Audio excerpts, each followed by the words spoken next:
इन दोस्तों, तो आज था निफ्टी ऑप्शन ट्रेडिंग चैलेंज का डे 9। तो आज मार्केट फ्लैट ही ओपन हुआ था, लगभग +51 पॉइंट से हुआ था। तो आज का ट्रेड कैसे रहा मैं बताता हूँ आपको। तो फर्स्ट ट्रेड मैंने यहाँ पे लिया था 10:35 पर।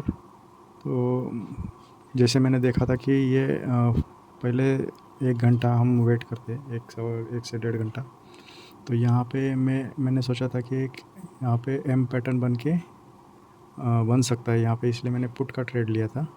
अगर मैंने ये भी सोचा था कि जैसे ही इसको ब्रेक करता है तो फिर मैं यहाँ पे कॉल ट्रेड ले लूँगा।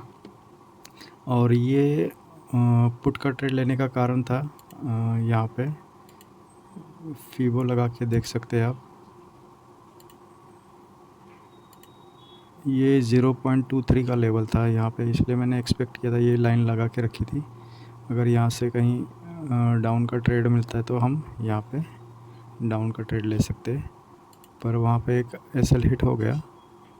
ये 10:35 पर एक लॉट लिया था, 193 की प्राइस पे लिया था लगभग, और 177 पे निकाल दिया था ये 10:49 पे इसी कैंडल के ऊपर।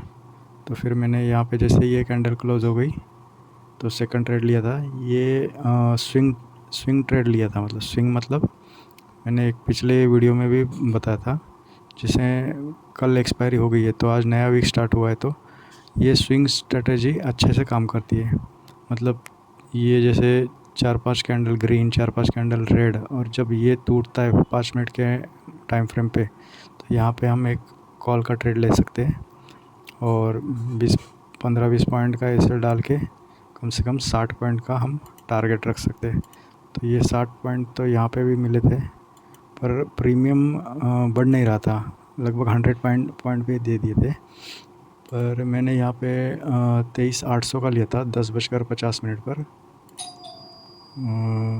इस कैंडल के ऊपर, और यहाँ से फिर 23,800 का लिया था क्योंकि यहाँ पे एसएल थोड़ा बड़ा था।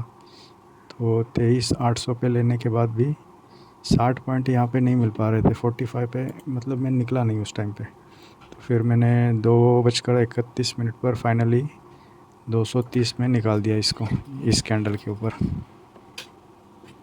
और ये था उसका चार्ट, ये था, यहाँ पे लिया था और इस कैंडल के पास निकाला मैंने। कम से कम 60 पॉइंट का टारगेट रखा था पर वो मिला नहीं, तो इसलिए इस कैंडल पे 230 के लगभग ये यहाँ पे निकाल दिया, और बाद में ये नीचे ही रहा। तो यही 2 ट्रेड थे आज के, और फाइनल में ये रहा 487 का, और ऑल ग्रीन में रहे हम लोग।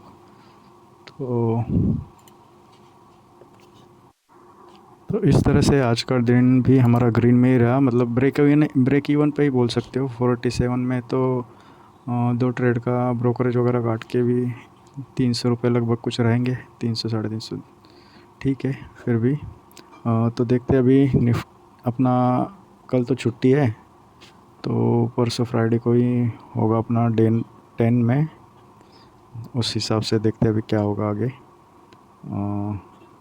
कभी भी ट्रेड लेने से पहले 1 से 1.5 घंटा वेट करना है, उसके बाद ही कुछ ट्रेंड के हिसाब से ट्रेड लेना है। और लॉट साइज़ हमेशा कम ही रखनी है क्योंकि इसमें इमोशंस कंट्रोल में रहते हैं, अपना दिमाग शांत रखना है, तभी मतलब इसमें हम कर सकते हैं। क्योंकि अगर ज़्यादा लॉट रहेंगे तो फिर उसमें, आज भी देखो ट्रेड इतना मतलब कुछ बढ़ ही नहीं रहा था, इतना अप डाउन। इसमें अगर क्वांटिटी ज़्यादा होगी तो आपका प्रॉफिट एंड लॉस भी उतना ही दिखाई देता रहेगा। इसलिए कम लॉट से जितना आप मतलब बेयर कर सकते हो उतना लॉट ही रखो, जिसमें आप पजल ना हो जाओ। इससे क्या होगा, और एम टू एम भी मत देखा करो, इसमें क्या इमोशंस चेंज होते रहते हैं। ट्रेड लेने से पहले एक बार आप अपना कैलकुलेशन कर लो और उसके बाद एसएल या फिर तो टारगेट, इसमें ही काम करो।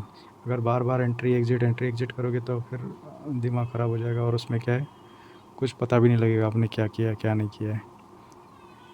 तो इस तरह से देखो, आप भी सीखते सीखते ट्रेडिंग करो। आपको ये वीडियो अच्छा लगा होगा तो लाइक शेयर एंड सब्सक्राइब करो। Thank you.